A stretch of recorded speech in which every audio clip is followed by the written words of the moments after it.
que vous allez bien. Donc, comme promis, aujourd'hui, nous allons faire le tuto concernant comment vous allez faire pour générer des présentations avec Google Gemini AI. Donc, du coup, voilà, donc j'ai déjà généré une présentation, donc je vais vous montrer. Donc, l'essentiel, c'est de réussir le prompt. Donc, voilà, donc, je disais, ce que vous allez faire premièrement, c'est que voilà, vous allez rédiger le bon prompt. Donc, comme exemple, j'ai pris exemple de thème, j'ai pris l'IA au Sénégal.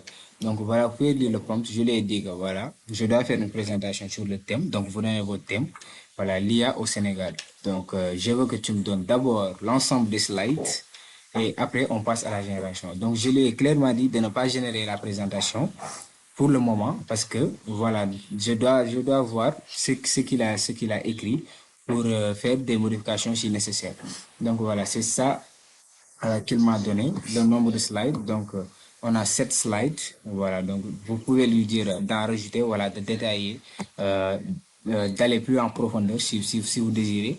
Donc voilà, si vous êtes d'accord avec ce que l'IA vous a donné, vous allez lui dire, voilà, je lui ai dit go pour la présentation. Donc pour la génération plutôt, donc il m'a généré ça, donc l'IA au Sénégal. Donc je peux appuyer sur ouvrir pour voir ce qu'il a fait. Donc voilà, attendons que ça s'ouvre. Exactement, c'est ça. Donc voici la présentation. On peut télécharger directement, mais ça sera en PDF. Donc, pour si vous voulez que ça soit sous format PPTX, sous format genre présentation PowerPoint, vous pouvez cliquer sur exporter vers présentation. Voilà, donc pour ça, il faut un compte Google Slide. Voilà, donc attendons que la création des diapositives soit terminée. Voilà, donc la création des diapositives est terminée. Nous pouvons directement cliquer sur ouvrir présentation que vous voyez là.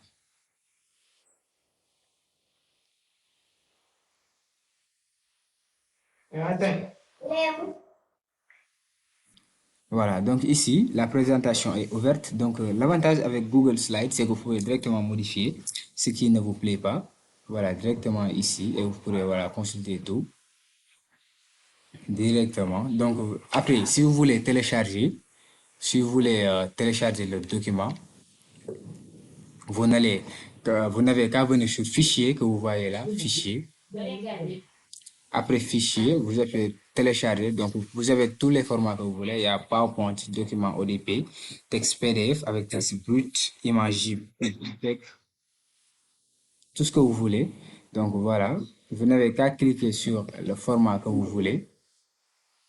Moi, je vais télécharger avec un format PowerPoint. Donc, voilà. Nous allons enregistrer. Et c'est tout. Vous pouvez l'ouvrir sur votre logiciel PowerPoint pour des ajustements et tout. Sinon, vous pouvez directement envoyer ou faire ce que vous voulez de votre présentation. Donc, en gros, c'est ça. Je vous remercie et passez une bonne journée.